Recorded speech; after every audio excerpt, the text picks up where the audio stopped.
y'all gotta stop. Y'all really, really need to stop. Angel McCoughtry done lost her goddamn mind. She done lost her mind. Respectfully, you done lost your mentals, mama.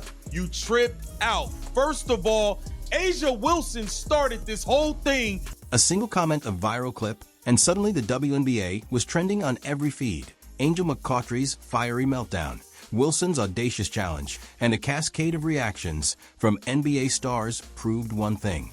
Women's basketball is no longer playing in the shadows. The world of professional sports, long dominated by male narratives, was forced to pause and take notice. Angel McCoughtry, a WNBA legend known for her fierce competitiveness and unfiltered personality, recently became the center of a viral storm following a live broadcast that quickly spiraled into one of the most talked about moments in women's sports history. The conversation began innocuously with a familiar and oft-repeated comparison between the WNBA and the NBA. For years, female athletes had endured this constant framing, measured against a league they did not compete in. For McCoughtry, the time for tolerance had passed. With the intensity of someone defending not only her career, but the legitimacy of an entire league, she launched into a passionate tirade, calling out Michael Porter Jr. by name and accusing men broadly of being obsessed with the WNBA versus NBA debate. Her words, sharp, uncompromising, and fiery, resonated with fans who had longed to felt that female athletes were perpetually placed in the shadows, their skill and dedication questioned simply because of their gender. Yet, amid the fervor, a crucial detail went unnoticed in the heat of the moment. The conversation had not originated with men.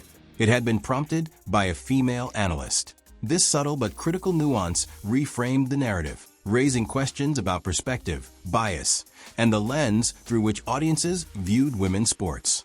Critics immediately seized upon this oversight, framing McCoughtry's reaction as misdirected aggression. Supporters, however, defended her, arguing that her outburst reflected a deeper, systemic issue: the enduring pressure for women athletes to justify themselves through comparison to male counterparts.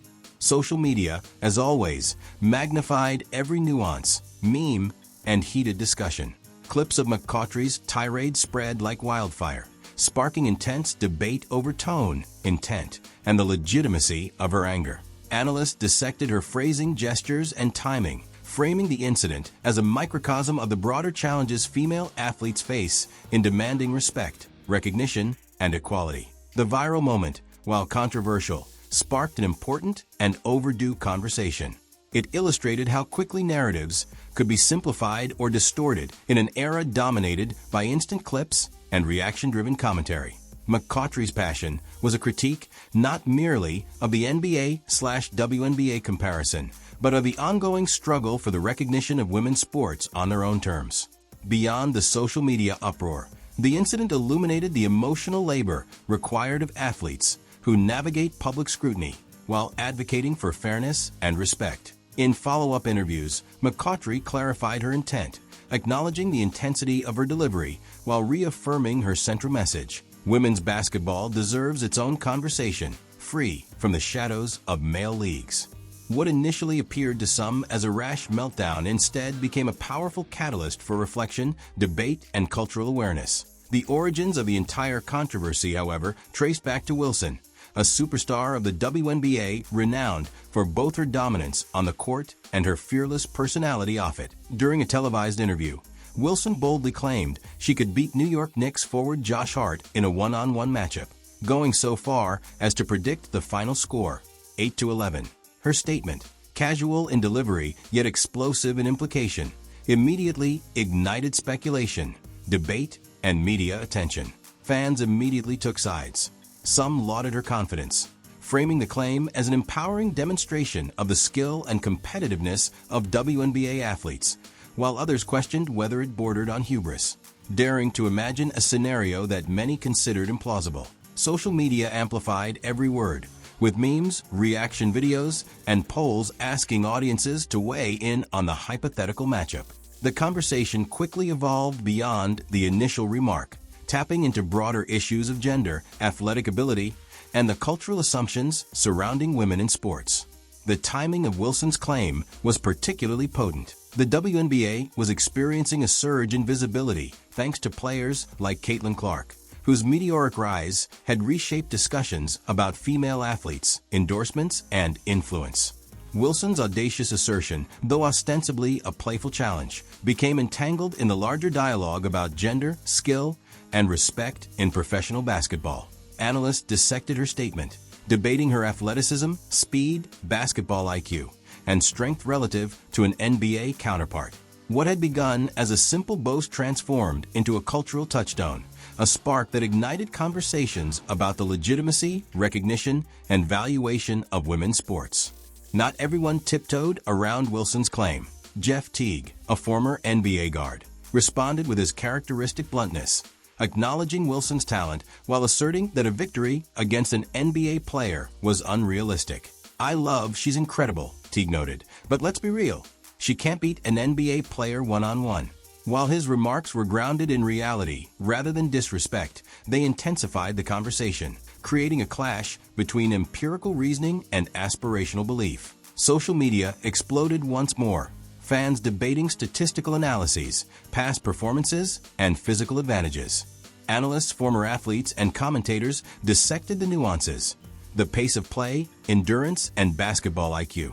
Teague's intervention, intended as factual grounding, inadvertently amplified Wilson's visibility, showing how even a skeptical voice could contribute to a rising narrative. Just as the debate seemed to settle, Patrick Beverley reignited the conversation on his podcast, suggesting Wilson could, in fact, challenge NBA players.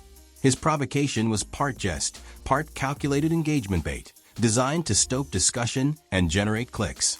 Social media responded instantaneously, with clips circulating across multiple platforms, debates reigniting, and analysts scrambling to reframe the story. Beverley's comments reframed Wilson's statement from a playful boast into a cross-league spectacle, forcing comparisons across gendered and institutional boundaries.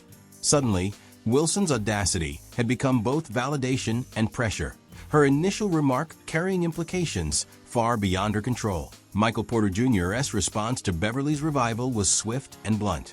In an infamous remark, he stated, "I was destroying these types of women in 8th grade," igniting a firestorm. Angel McCoughtry, unwilling to let perceived dismissiveness go unanswered, erupted.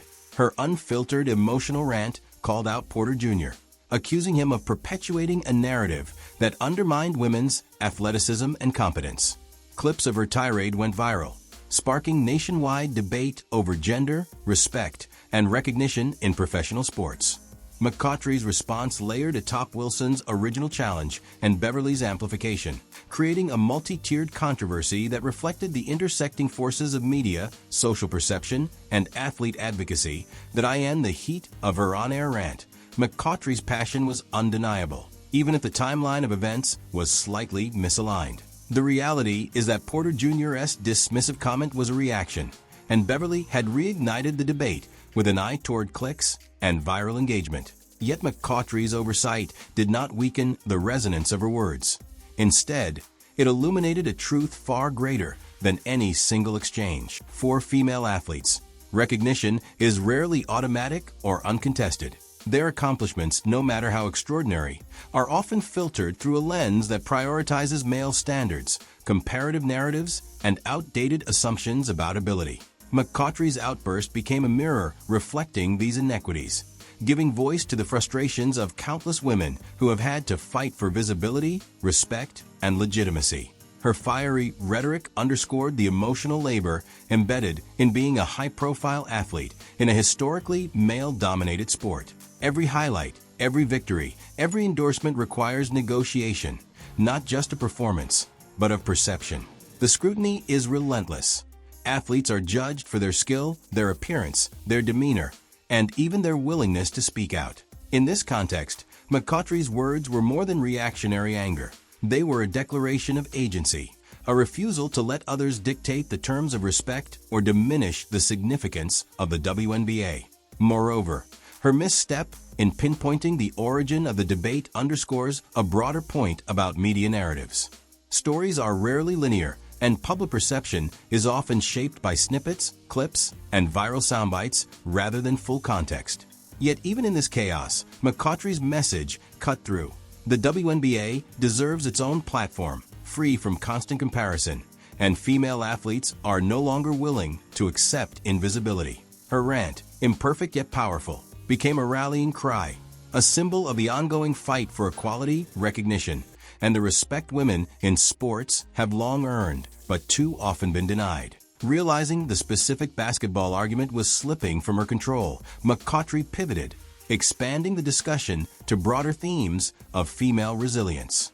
She spoke about menstrual cycles, childbirth, physical endurance, and the multifaceted challenges women navigate both on and off the court. These points, rooted in truth and experience, resonated widely, though they shifted attention from the original one-on-one challenge posed by Wilson.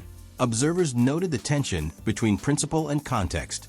McCoughtry's advocacy highlighted the realities of gendered struggle, even as it diverged from the precise athletic debate. She further emphasized the dual responsibilities of women in professional sports: training, competing, and maintaining peak performance, while managing family obligations and societal expectations. Her arguments highlighted a truth often overlooked in mainstream sports commentary: the intersection of professional excellence and personal responsibility. Critics, however, reminded audiences that male athletes, too, face complex pressures: family commitments, high-profile careers, and financial scrutiny. The discourse illustrated that while challenges differ by gender, the intensity, sacrifice, and expectations placed on elite athletes are universal, underscoring the complexity of comparison debates. Amid all the viral moments, what emerged was a profound cultural reckoning. The WNBA, through the audacity of Aya Wilson, the intensity of Angel McCoughtry, and the visibility of rising stars like Caitlin Clark, asserted its significance. The league's athletes were no longer merely participants in the shadow of the NBA. They were influencers, advocates, and trailblazers shaping discourse around sports legitimacy, gender equity, and societal recognition. Social media, often criticized for oversimplification, amplified voices that had long been underrepresented, ensuring that the conversation extended beyond the court to cultural narratives about capability, respect, and visibility. By the conclusion of this viral episode, it was clear that the events surrounding Wilson, Beverly, Porter Jr., and McCoughtry were more than isolated controversies. They were emblematic of a transformation in women's professional sports. The narrative was no longer dictated solely by male-centered perspectives. Female athletes had claimed agency, visibility, and influence, reshaping discussions, challenging assumptions, and asserting that their achievements and voices deserved independent recognition. In the end, the incident became a microcosm of broader social and cultural change. It demonstrated the interplay between media, athlete advocacy, and public perception, highlighting the ways narratives are constructed, contested, and amplified. It showcased the evolving power of social media as both a battlefield and a platform for justice, awareness, and influence. Angel McCoughtry's meltdown, while controversial, became a focal point for reflection and dialogue, underscoring the emotional labor female athletes invest in defending their leagues, their peers, and their legacies. Ultimately, this viral chain, from Wilson's bold claim to Beverly's amplification, Porter Jr.'s remark, and McCoughtry's passionate defense, served as a defining moment in sports history. It revealed the ongoing struggle for respect, recognition, and visibility, while celebrating the tenacity, courage, and brilliance of women athletes, refusing to be confined by outdated comparisons or systemic bias. The WNBA had not only commanded attention, it had reshaped the conversation. A new era had arrived, and its stars were no longer playing in the shadows.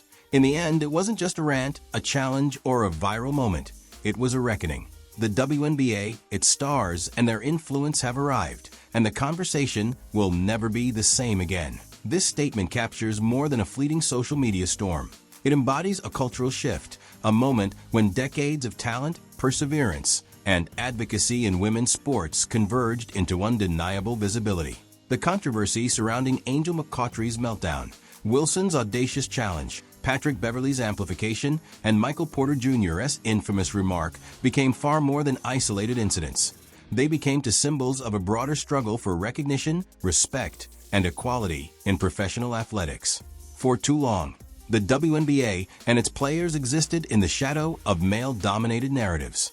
Every highlight, every achievement, every championship run was measured not on its own merit, but against the backdrop of the NBA. Fans, analysts, and commentators alike treated women's sports as secondary, as a footnote to male-dominated leagues.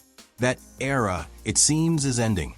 The reckoning began with visibility, raw, unfiltered, and unavoidable. Wilson's confidence in claiming she could challenge Josh Hart was not arrogance. It was a statement of belief, a challenge to societal assumptions about what women could achieve on the court. Angel McCoughtry's impassioned response was not merely reactionary. It was the collective voice of generations of athletes who have been underestimated, dismissed, and sidelined. Beyond the controversy, the moment underscored the influence of the players themselves.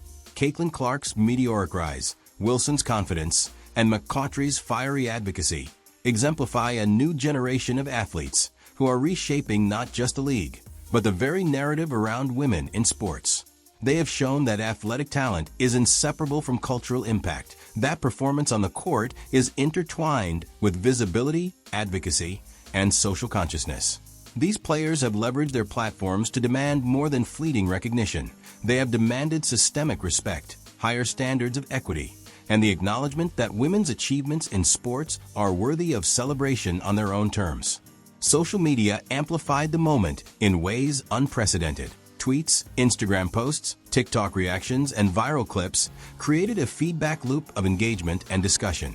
Fans from around the world debated skill, athleticism, and legitimacy, but they also debated something larger: gender equity, representation, and cultural recognition.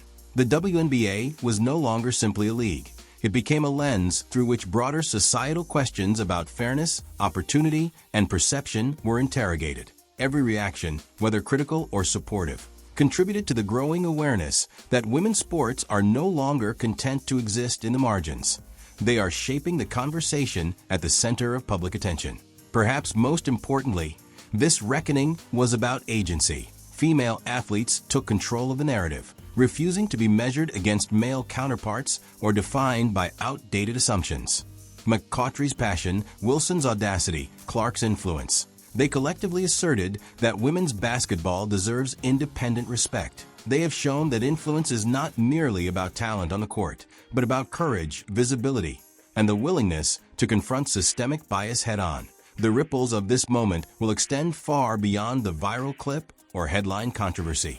Young girls watching these athletes now see not only the possibility of professional success, but the power of voice, advocacy, and defiance against entrenched norms. Sponsors, media outlets, and leagues will be compelled to acknowledge the WNBA's growing cultural significance. In the end, this reckoning is ongoing. It is not a single viral clip or a momentary media frenzy. It is a cultural awakening, a realization that the WNBA, its stars, and their collective influence will not be ignored. The conversation around women's sports has shifted permanently, and the echoes of this viral moment will shape the perception, coverage, and respect of female athletes for decades to come.